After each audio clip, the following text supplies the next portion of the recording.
I'm author Sarah A. Chrisman. And I'm Gabriel Chrisman. And today we're discussing After London by Richard Jefferies.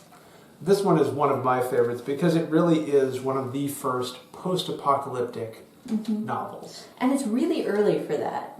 So this is in the 1890s, I think it was? 1880s, if I recall correctly. Oh yeah, because he was dead by the 90s. Right, correct. Yeah, and so this is a wonderful bit of Victorian science fiction. It was meant to be the first in a trilogy. And unfortunately, as Sarah mentioned, he died young, and he did not get to write the remaining two books in the trilogy, which is really a shame because this one was so groundbreaking and so interesting. I would have loved to have seen how he finished it. But if you have any interest in science fiction, especially the sort of post-apocalyptic science fiction that has come out, honestly, through most of the 20th and 21st centuries, this is one of the originating novels that sort of envisioned that type of future.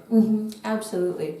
Absolutely. This, I would say, is even closer to the late 20th century stuff than H.G. Wells's stuff was. Absolutely, yeah. Yeah.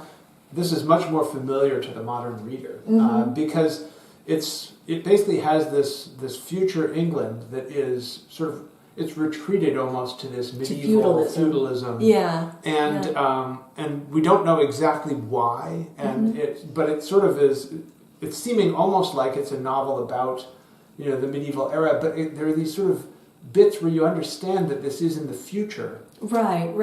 And presumably he would have, in the later books, he would have explained the backstory of how things had devolved to this level. But that's part of the frustration, is because he died before he could write the rest of the series.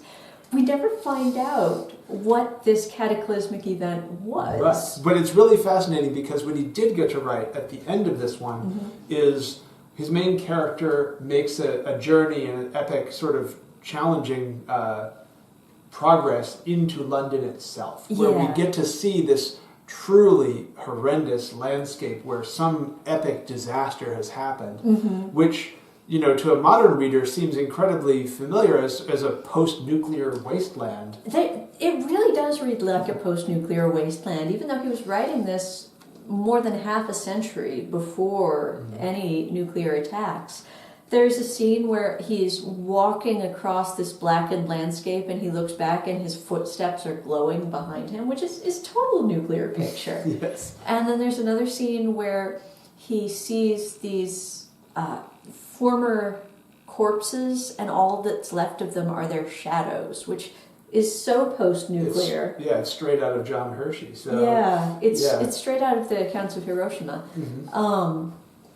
And this is long before any of that actually happened. So how he could predict that, I really can't say, because I mean, this is even before Einstein came up with the theories that led to the possibility of nuclear energy. Correct. They knew, it's even before Marie Curie's identification of radiation. Now he also, it's left open enough that you're thinking that this may have been sort of a climate disaster.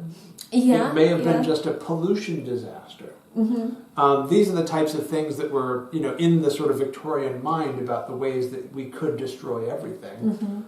People were very familiar with the sort of pollution that came out of the Industrial Revolution, burning tons of coal. I mean, those London pea super fogs that were a combination of coal smoke and, water mist and then other types of pollution were something that everyone knew were unhealthy. And they were familiar with the effects and the dangers of natural gas. Yes. Very much so. That was very much in use. Yeah. And there are some aspects of this that you could see maybe he might have gotten the idea from the natural gas. And just amplified lines, a and lot amplified of this. it. Right.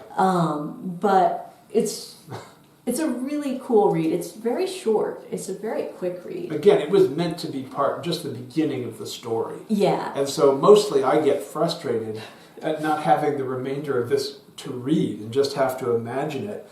But this guy was really imaginative, he was really creative, and he really was thinking of potential futures that were not very optimistic. This is, what can possibly go wrong with all of this industrial infrastructure and manufacturing that we've set up? Like, in what ways could this utterly fail, and how would we end up after that? And that's what he was struggling with. And honestly, again, this has been a staple of modern science fiction. And it's interesting, you and I were recently having an interesting conversation about the chronology of sci-fi and how... So Richard Jefferies had a very pessimistic view of the future. H.G. Wells, it depends on the novel. Sometimes it's mostly pessimistic, I would say. He occasionally has moments of brightness, like War of the Worlds ends well for humanity. And you have the world brain, where he's envisioning this sort of like network of brilliance and all of that. Yeah, so H.G. Wells is kind of a push me, pull you. Right. What are some of the other Victorian sci-fi writers? So there's Jules Verne. Verne is kind of pessimistic. I mean, he was optimistic about quite a few things. Yeah, that's true. And from the Earth to the Moon. That's true. You know. So in the Victorian era, you get the bright and the dark. Yeah. And then in the mid-20th century, you get writers like Heinlein and Asimov. Yes. And Bradbury. Yeah. Well, Bradbury is kind of... Bradbury's a little iffy, but the others tended to be optimistic. They tended to promote science and all the wonders it would bring us. And, you know, then most famously and most optimistically in the 60s, you had Star Trek. Right. I believe when I met you and I brought up we were talking about sci-fi and I brought up the subject of Star Trek, you told me that's not sci-fi, that's fantasy. Pretty much. And same with Star Wars, honestly. Yeah. Yeah, both of those are not, but people perceive them as science fiction. And people definitely see Star Trek as an optimistic view. Right. Yeah. Right. And now a lot of the sci-fi that comes out is very dark again, ever since William Gibson, basically. Especially, yeah. But there's a lot of very dark science fiction these days, and I don't think anyone would be able to get away with writing much optimistic science fiction because no one would really accept it. Which is unfortunate. It is. Which is unfortunate. I keep looking for it. Yeah. You know, I keep looking for a modern author who's able to write an optimistic future, and you know, we'll see if anyone's willing to try that. I think my books are pretty optimistic, but they're not future books. Right, exactly.